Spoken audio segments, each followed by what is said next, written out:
Okay, so somebody asked me in the break, how did I go from here to here? Because if you remember, I said the posterior is just proportional to the product of the prior with the likelihood. And I said, let's not worry about the normalization constant. But clearly I have worried about the normalization constant because I've plotted it normalized on the right. Yeah, I should say what's plotted on the left is not normalized, but what I have done is I've scaled it. I didn't say that. I've scaled them all to have a maximum of 1. Okay, that was just for plotting convenience. But on the right, I've actually normalized it. So clearly I did compute the normalization constant, or the evidence. All I did here, very simply, was I just used trapezium rule. Okay, so I just did brute force numerical integration. You can actually do it analytically. Okay, but I think in this case it's simple because it's all one-dimensional. In practice, doing these evidence computations is actually quite challenging, and this is one of the big problems when you get to difficult things, is computing these high-dimensional integrals. And unfortunately, it seems that between us, the four of us, will fail to address model comparison and evidence, which is a little bit of a shame. But we can't do everything. But I can point you certainly to some resources that will explain this. Okay, so I have done a normalization here, but I should point out the normalization I've only done really for plotting purposes, because if, for example, I was only interested in the mode, right, then the normalization constant doesn't affect it, because all normalization does is scale these curves up and down, right? In other words, if I got rid of this axis, you wouldn't know if it was normalized or not. Okay. Of course, if I want to compute things like the mean or the median, right, then I have to have a normalized posterior. Okay? But for the mode, I don't. So that was important point number 1. The other point that was raised just now, actually, which I also want to come to, is so some of the choices involved, and this, what I'm going to say here, is actually quite general, has nothing to do with parallaxes per se. Although I'll do it in the context of estimating distances from parallaxes. So, when you do any kind of inference, the first thing you have to ask yourself is, well, what data do I have? Okay, and the data that you have often drive the choice of likelihood. So somebody asked me just now, why do we use a Gaussian? Okay, and part of the answer, even if nobody ever says it, part of it is almost always because it's convenient. Okay, tradition, yeah. But it's more than that, or it should be more than that, because it's a very valid question. I mean, I think one thing to be aware of is that the pen has gone. Because I put it over here. So one thing to be aware of is that most probability distributions, but not the ones I'll show you, look sort of like, right? If they're a good probability distribution, it's normalized. If it's normalized, it has to go down to 0 somewhere, right, at the ends. Okay, and if it's well behaved, hopefully it'll only have one peak. Okay, so therefore it looks like that, and that's sort of a Gaussian when you take your glasses off. Okay, now of course the details are important. It could have heavy tails, could be like a t-distribution or something, but there are various reasons for a Gaussian. One, for example, which I won't talk about anymore. I don't know if Brendan mentioned it yesterday morning before I came, but it's the central limit theorem, which says that under certain conditions, which are fairly common, that when you have multiple independent measurements of finite variance, their combination ends up looking like a Gaussian. Okay, so that can often be used to argue why you use a Gaussian likelihood. We adopt it for the parallax partly for those two reasons: tradition, convenience, and also because of sort of multiple measurement central limit theorem type things. Okay, but it's never ever tightly, like all assumptions, it's never actually true. Okay, but it may be a good approximation. But nonetheless, it's always something you have to ask yourself, because there are many cases where you won't have a Gaussian, for example, Poisson or a binomial or something. If you know the quantity can't be negative, the Gaussian is strictly wrong, because it's finite everywhere. So if it has to be positive, then you have distributions for continuous variables like the beta distribution or the gamma distribution or something, or log normal.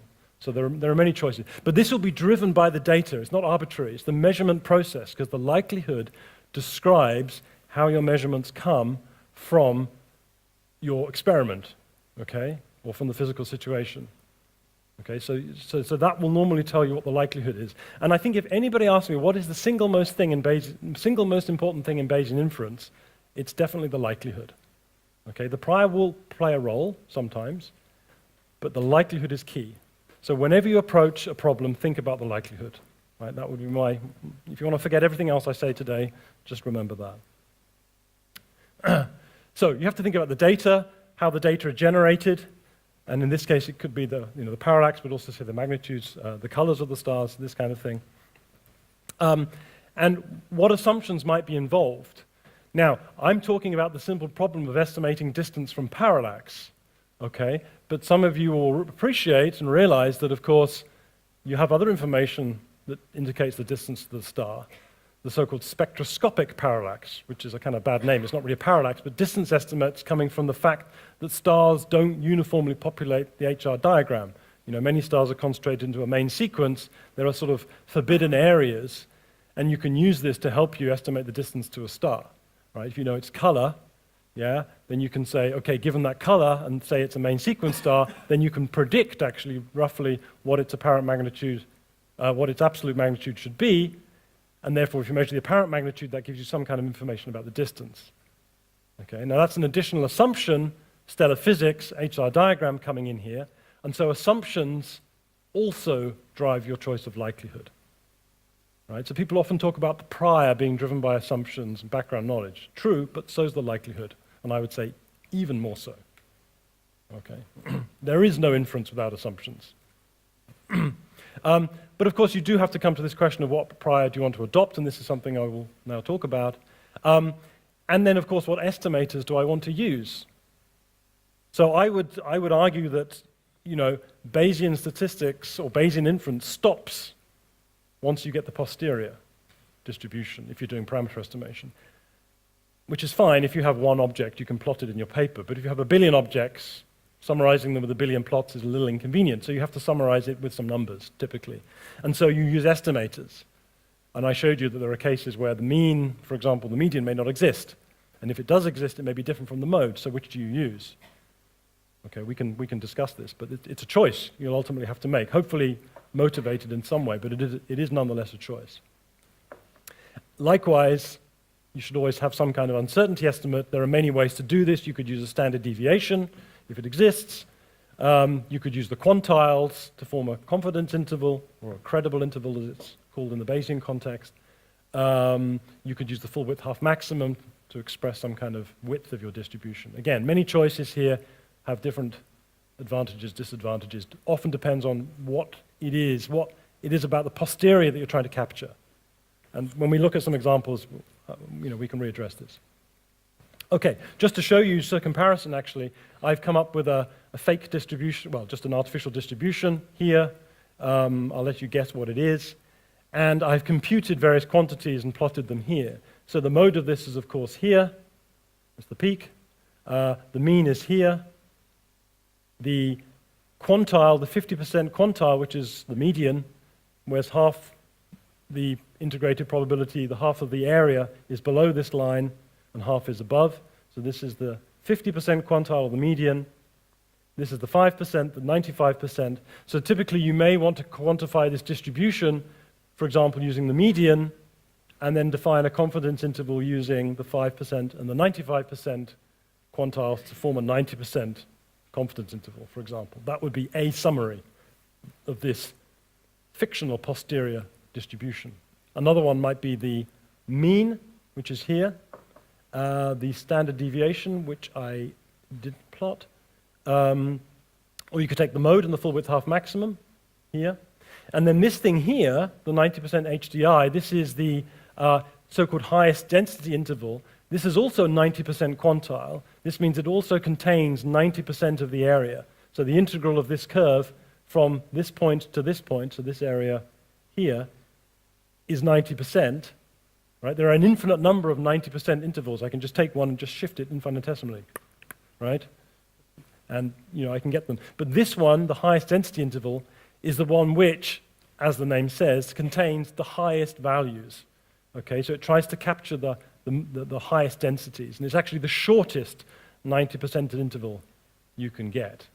Yeah? This is actually a gamma distribution, so it goes off to infinity. So I can actually define an infinitely large 90% interval, which will start sort of around here, well, yeah, it'll start about here and disappear to infinity, okay, which is arguably a little bit useless.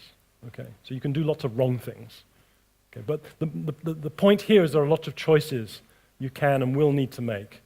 Okay, so it's not just the prior that is a choice.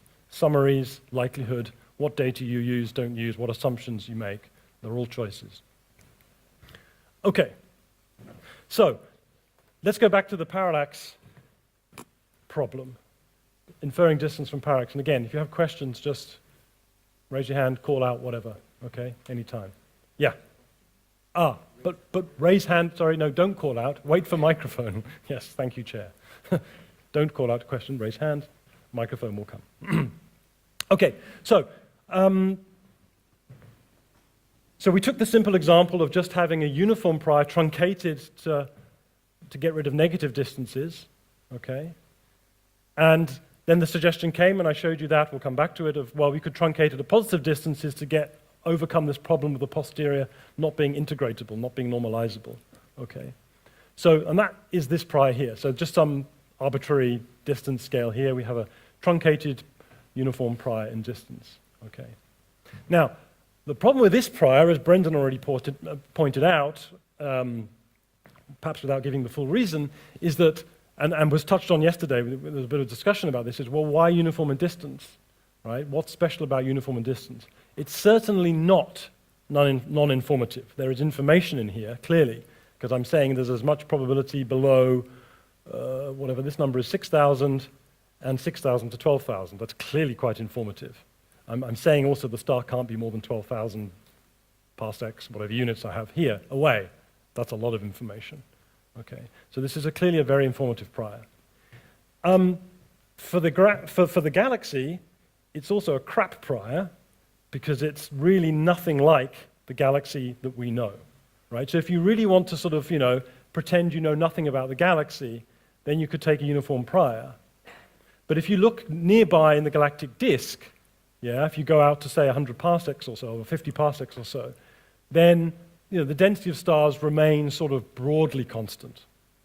Okay, but this prior doesn't reflect that at all, right? Because this says a star is as likely to be between here and 25 parsecs as it is to be between 25 parsecs and 50 parsecs.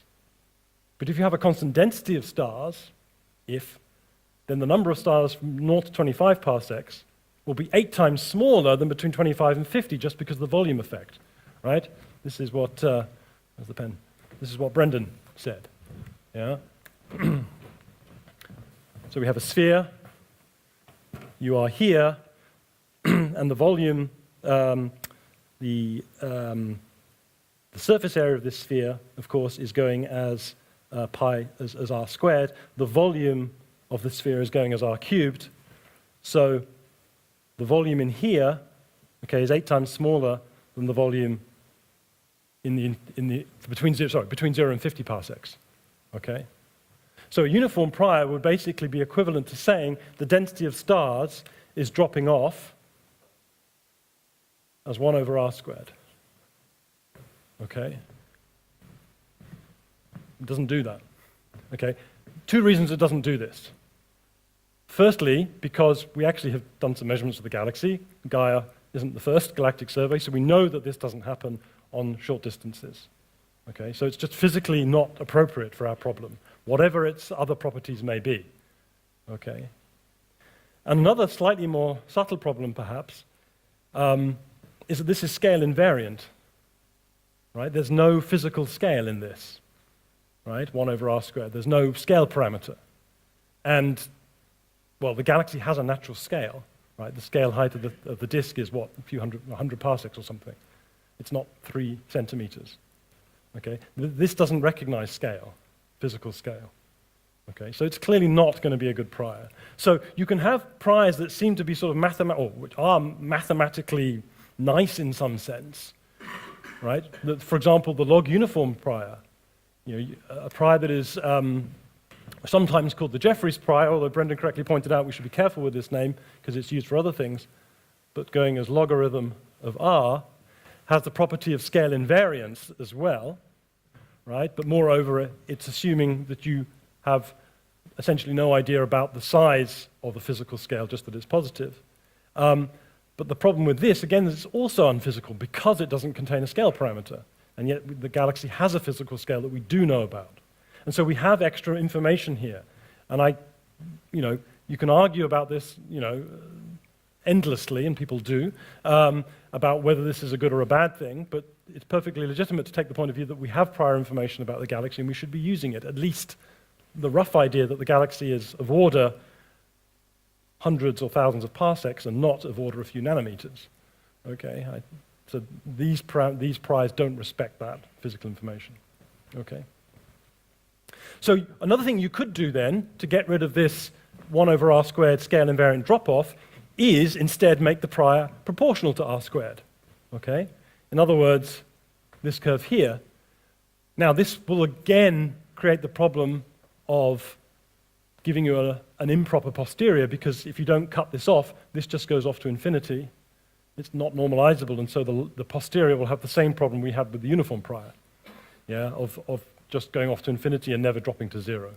Okay? So this is, perhaps astrophysically nice because, okay, it doesn't have a scale parameter. It's just saying constant density, space density of stars, but that's quite a good approximation for the nearby galaxy. But you still have to cut it off at some point. So this cutoff is going to give you problems, right? Because no matter where you choose it, yeah, either there are some stars just beyond it, in which case there will always be assigned a distance of, well, depends how you choose to interpret it, but either 0 or the maximum, right?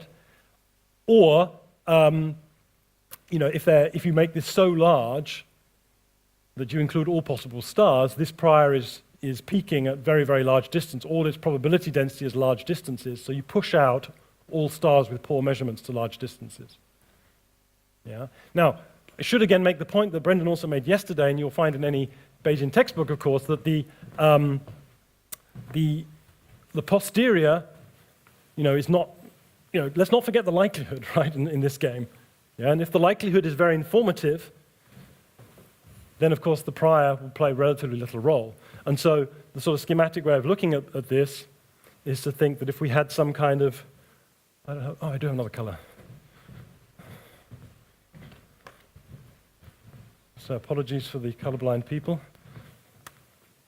But if I had a likelihood that looked like this, so this is the likelihood.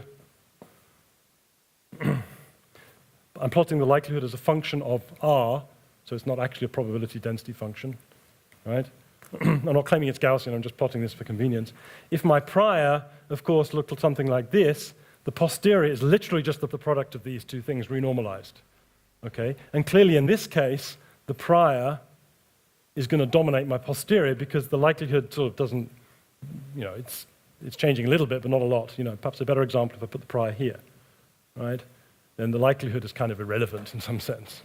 The prior will dominate. But if my prior is instead this, then clearly it's having very little effect. And the difference between those two cases is just the relative information coming from the likelihood compared to the prior, okay?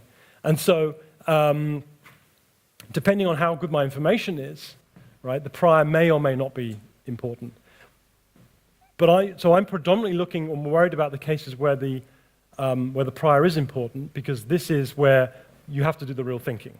And it turns out that this is actually where the majority of the Gaia data will be. Despite its high precision and high accuracy, it turns out that most of the Gaia stars will actually have relatively low parallax, fractional parallax precision. And in general, it's something you need to worry about. Okay, so we have these two priors here. But as I said, they both have this very unfortunate, inconvenient property of cutting off. So what we can do instead is introduce a prior which has this sort of, at least astrophysically nice for the nearby galaxy, nearby universe, property of constant density, but something that doesn't have this cutoff. And so I introduce something which is about the simplest thing I can think of that preserves this, but gets rid of this, which is what I call the, bit of a mouthful, exponentially decreasing space density prior. Okay, if somebody comes up with a better name, let me know. Because it's the exponentially decreasing space density prior. It's basically just this thing let me write down the equation.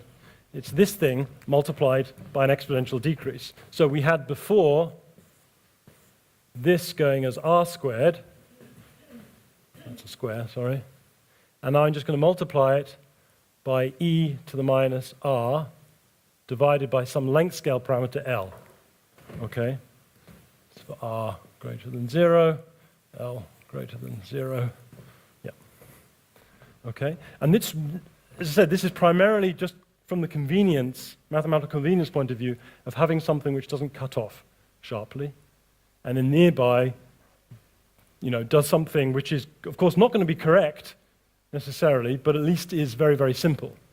Now, you can endlessly improve this to try to model the galaxy, and I'll show you an example of this later. But in the interest of just simplicity, I would argue that something like this is about as simple as you want to be, because the simpler things really become quite unphysical or have irritating properties. Okay.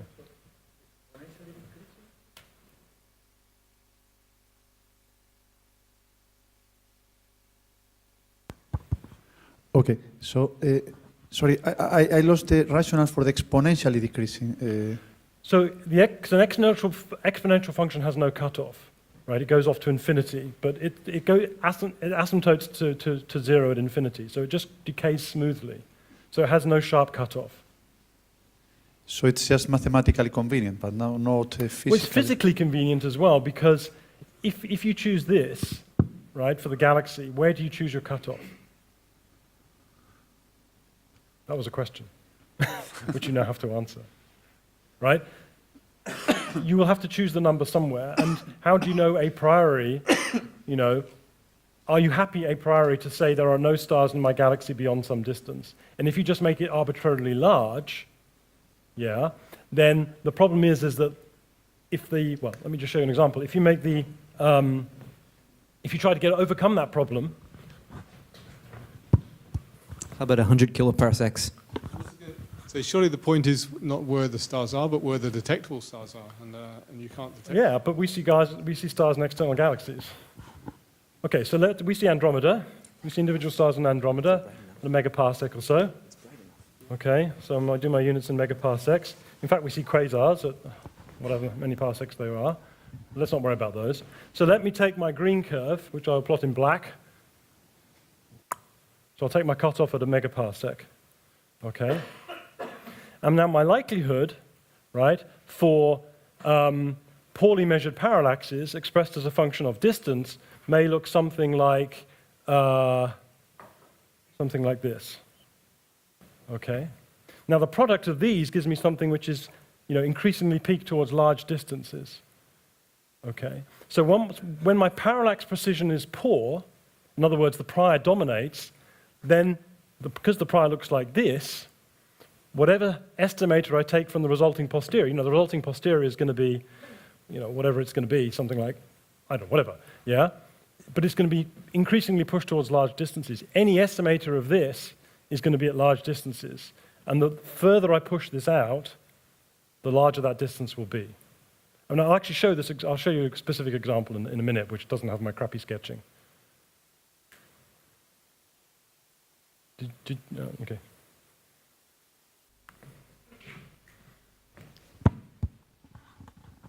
So you are doing this to get some physical meaning.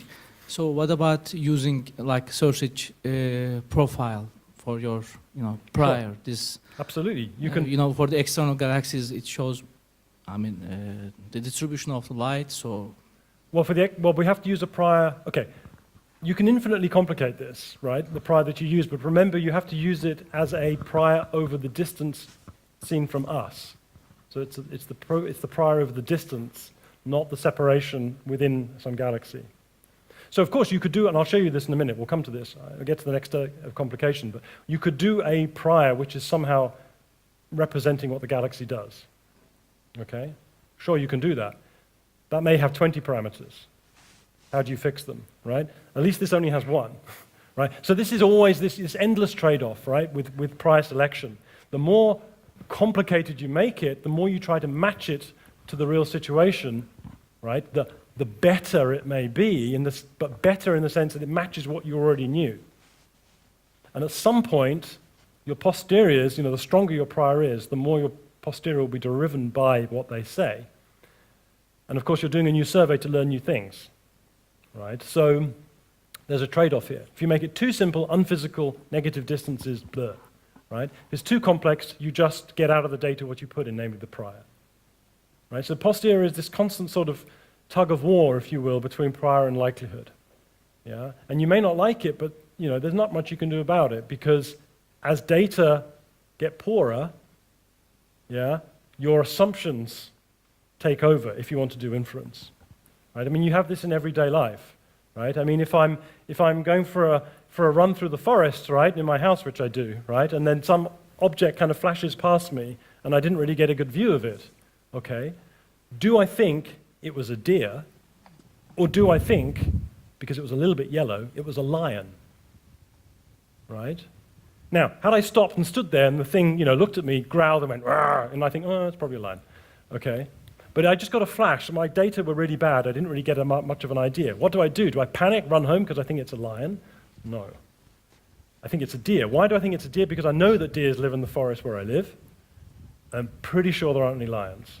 Partly because I've never seen one, also because information about where lions live and sightings, etc., indicate that. So that's my prior information coming in, right, when my data are failing me, okay? So it's this constant, the prior may be informed by information, just as my prior here is informed by information. I've got a parameter here, a length scale. I'm going to have to set this according to my knowledge of the galaxy, but I'm going to set it on the kiloparsec scale, not the nanometer scale, okay? This will become more illustrated, I think, as we go on. So my motivation really here, as I said, is just to get rid of this nasty effect, and I'll show you what it will do otherwise if I don't, okay? Let me just skip over this. Okay, so I showed you this plot before in response to the question. These are the posteriors we get if we now take the uniform prior, uniform in distance, truncate it at some distance, okay? And on the left, I'm showing you just the scaled, unnormalized posterior. Then I calculate the area by trapezium rule, and normalize to get this, okay? And so this, I think, shows part of the problem, namely that as my data get worse and worse, so here I have 10% parallax uncertainties, here I have 100% parallax uncertainties. When I have very good data, these posteriors, they're almost Gaussian. They almost don't care about my prior, right? Because they don't kind of feel the cutoff, yeah, at the zero or the big end. But as the uncertainties get large, yeah, this is nothing like a Gaussian, right? And okay, I could take the mode estimate, right? But remember, that won't be the truth because the mode is just the inverse of the measured parallax. And if the parallax uncertainty is 100%, then if the true parallax is 1.1 milliarc seconds and 100%, 1 milliarc second, 100% uncertainty, then the measured parallax, could be minus 1 milliarc second, which is, going to give me something like this. Okay. So let's go now to the uniform space density prior. So the thing which is increasing as r squared, which corresponds to uniform density in space of stars. And again, let's assume that I measure a parallax now of 100 parsec. I mean, you can rescale these curves. It doesn't matter. It's just to get the principle across. Sorry, I measure a parallax of 0.01 arc seconds. Sorry. Should do it in light years or something, or radians. Okay. Now, the curves look much more complicated. Okay, because remember, this posterior, so the posterior that I'm plotting here, let's write it on the board.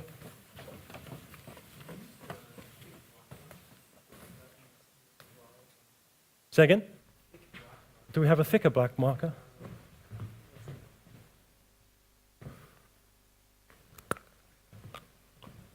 Oh, look the same. I'll try to draw it thicker. So the posterior I have here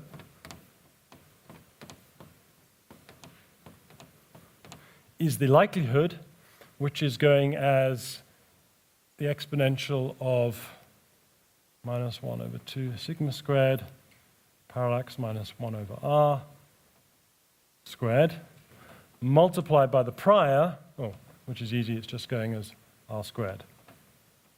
Okay?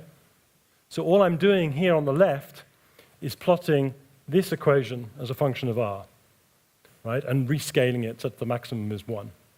Right? That's literally what I'm doing on the left. And I'm doing it for different values of f, the fractional parallax uncertainty, which is the sigma divided by the measurement. Okay? So this curve here, 0.1, is where f is 0.1. In other words, the uncertainty is 1/10 of the parallax. Okay? So that's this curve here. 20% uncertainty, 25. And notice all these curves have a single maximum. Okay, you can work out the maximum, just differentiate, set to 0, solve. Okay, it's a quadratic equation. And because it's a quadratic equation, if you go through the maths, you find that once you get above certain fractional parallax error, I think about 0.37, so we have 1, 2, 3, 3, 4, 3, 6, then this maximum vanishes. Okay? So once you get more than 30% parallax uncertainty, your curves just go up to your maximum limit. Okay? So this is the problem you will have, right? If I imagine measuring something with a 50% parallax uncertainty and get the posterior, they all look like this. They all just go up from 0 to my maximum. So if we take the maximum, if we always take the mode as our estimator, then we'll estimate all distances as whatever we choose the maximum to be. And if that was a megaparsec, that means we suddenly say all the stars are at a megaparsec. If we take the mean, well, the mean of this thing is half a megaparsec, so what? It's still a huge number, right? So we lose all sensitivity to the data and we start doing something crazy because we're dominated by the prior. Okay.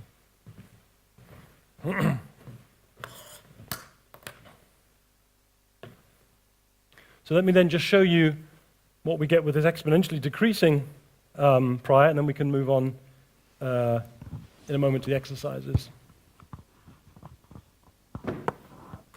Okay, so again, let's imagine we take a measurement of the same measurement as before. And now we get much more complicated functions. And the reason is because, keep putting my pen down somewhere. Now, of course, we're changing this. Let me just write that to the left. Ah, that's the thin one, okay. So that's what we had before, r squared. And all I'm doing is adding e to the minus r over L. And I'm going to take L to be 1 kiloparsec. Okay, just whatever. Just take some number for now, just for illustration purposes. Okay, so all I'm doing now is plotting this function. And it turns out, because you now have a slightly more complicated function on R, if you find the modes of this, so differentiate with respect to R, set to 0, it's a cubic equation. Okay, so you have more complicated solutions. You can have, turns out, either 1 or 2 maxima.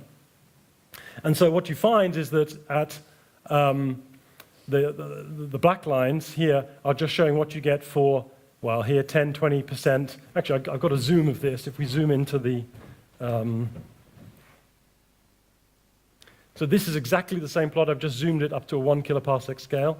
Okay, so you can see 10%, 20% parallax uncertainty. It looks more or less the same as we had before, because this factor, which is e to the minus r over a kiloparsec, hardly has any influence on these, because a kiloparsec only starts here. So this is saying the drop-off only becoming significant at around a kiloparsec scale. But at larger fractional uncertainties, like 36%, 50%, you're getting this more complicated behavior here. Yeah, you actually end up with 2 maxima. Okay? And then once the uncertainty goes above, I forget the number, but certainly once you get up to like 50%, then you go back to having 1 maxima. Okay? Now, you're going to do this in a minute in the exercises, so don't worry too much about this now. The point I'm getting across is that even with this very, very simple, arguably physically simplest prior you could imagine, okay, you actually start to get a fairly complicated behavior in terms of the posterior. Okay? But at least, right, at least this has the property that it has well-defined, it's normalizable, right, because of the cutoff, because, well, it's normalizable because it drops down to 0, but it drops down smoothly. It doesn't have this cutoff. So it doesn't have the problem that once the parallax uncertainties become large, that everything gets pushed towards where you chose the cutoff to be. Now, of course, if the uncertainties get large, then the prior still dominates, And that's what, the prior I'm actually plotting in this green line here, okay? Which is almost identical to what you get when the parallax uncertainty is 100%, which is, of course, what you expect and what you want. When the data are poor, the prior dominates. And so these curves, as the parallax uncertainty gets larger, get closer and closer to the prior. You might not like it, it might not be what you want, but what choice do you have? If the data are bad, it's my deer in the forest again. If I have no data, I have to fall back to my priors. Okay, you have no choice. But at least this prior is doing something physically acceptable. Okay? Okay. So I think, I have a few more things in here about the properties of this prior. I can perhaps go about say something about these later, but I think now would be a good time to actually look at the exercises. So let me just take. We're at 45 minutes, I think. Yeah, question, sure. We need the mic.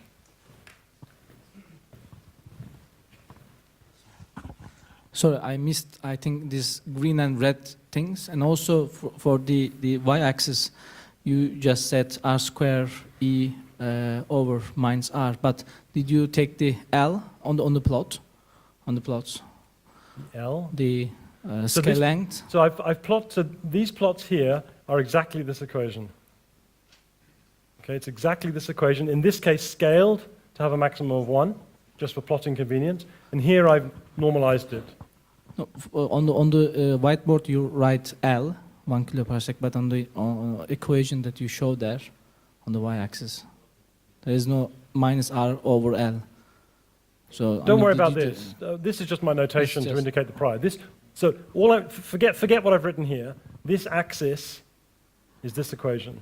So this is the quantity I'm plotting. Does that make sense? Okay. Just ignore just my funnily labeling I just scheme. thought maybe it will affect it. No, don't worry about this label. Just imagine that label's been deleted. All I'm plotting here, okay, is this posterior quantity, scaled. And here it's actually normalized. And I've done this for a value of 1 kiloparsec. In the exercise, you can play around with it and change it. Okay. And what you can see is that, my point here about the green line was that the green line is the prior. So the green line is that. Okay? That's the prior, that's the likelihood, the product's the posterior, unnormalized. Okay?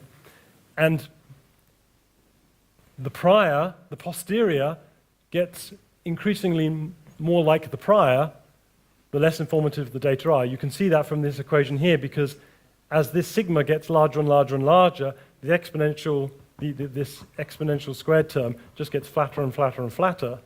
So you have the prior here multiplied by a flat function, so that doesn't change its shape, and so you get the posterior looks almost identical to the prior. Okay, and this is for 1 kiloparsec. Had it been for 2 kiloparsec, it would be shifted. So the maximum of this prior is at twice the value of L. Okay, you can show that. Okay, so let me just quickly show you the exercises, then you can go on to it. If you want to, if you want some references on this, I'll come back to this. There are a series of 3 papers. This is a paper I wrote a couple of years ago. It's intentionally meant to be didactic, so it has 0 research results in it. It's a tutorial article in PASP, which covers everything I've basically said and more. There's a link online. There's 2 more papers then written by myself and my former postdoc, Tri Astramadja, who's now at the Carnegie Institute in Washington, in which we then looked at, and I got a couple of things I can say about this later, about actually putting a galaxy model prior together. Okay, I'll say something a little bit about that this afternoon. And then we actually applied this to DR1, to the Gaia DR1. So we published a catalog using the Gaia parallaxes of distances. Okay, and if you want details, you can get that. And of course, I can't avoid making a plug for my book, right? So if you want to have, if you want some basic introduction to Bayesian stats, you can look at this. There's a copy here if you want to look at it. Okay, so let's have a quick look at the exercises. I'm not going to go through them. This is your job. But if you I have to turn off screen. So if you go to the notebook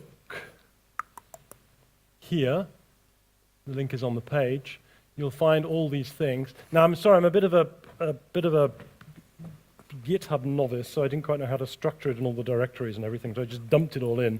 So you have to restructure it into directories or change directory names or something, or somebody who knows how to do that can do this. But essentially, look at this one called distance inference single source. Everything you need is in there, okay? So it's written in R, so if you don't like R, you could try out Alex's notebook, to which there's also a link in the lecture notes. But in principle, you can just go through this just by running them, okay? So you may need to change some of these directory names to get things to work. So just have a look at this one for now, distance inference single source. It essentially goes through just the things I've been talking about, okay? So it's setting up various parameters, drawing from the priors, drawing from priors. Here you can see the uniform prior, the uniform space density prior, exponentially decreasing space density prior, and then sets up some simulated data and starts doing some inference, and you can start plotting posteriors and making various estimators from them. Then I read in some data from DR1, which is provided on the disk, and essentially do the same thing, okay? And then you can compare the different estimators, like compare the median and the mode of the posteriors and stuff. So the idea of these exercises is really just to now, for you, get some hands-on experience with the stuff I've been talking about, okay? Which will hopefully help you understand a little bit more. So I suggest we now just do this up until the lunch break. After the lunch break, I'll come around and we can talk about things, but what I kind of learned from you about what, if there are common themes, I will then go back over those straight after the lunch break and talk a little bit then about the Milky Way prior as well, this idea of doing something more complicated. And then we'll go on to clusters and things like that. Is that okay?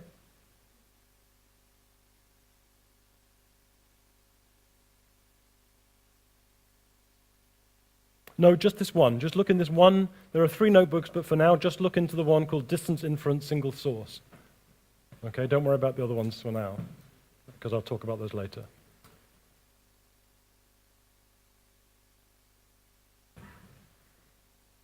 So it should be self-explanatory, but I'll come around, and if I get the same question 7 times, I'll come back up here and say something, okay? No? Oh, yes, okay. All right, so listen up. So I think some of you are having problems with some polynomial F package, which you may not have installed.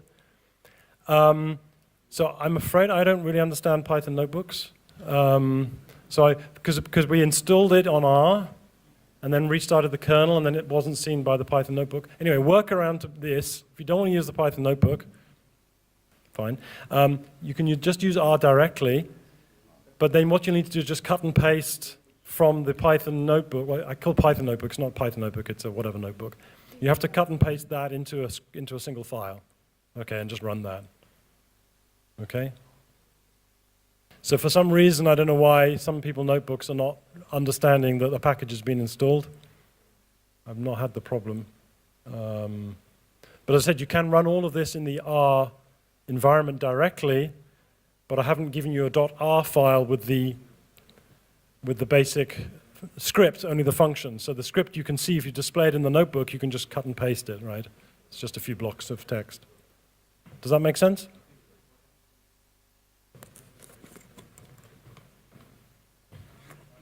So hang on.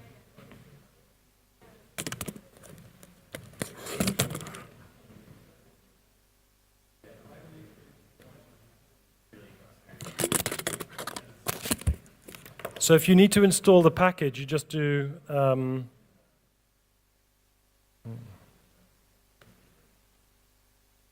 you just literally type in R install packages, and then I think whatever the name of the package I think is called polynomial F, right? So if you need to install it, just do this.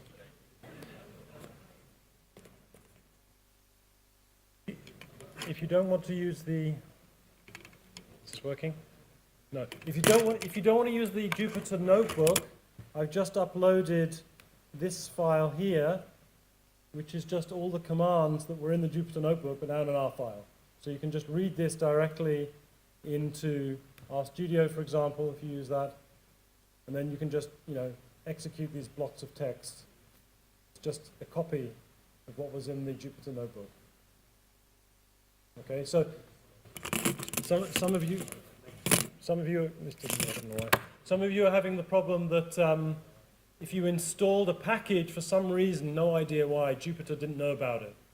But if you install the package now in R, it will know about it. So you can run the commands directly in R. Okay.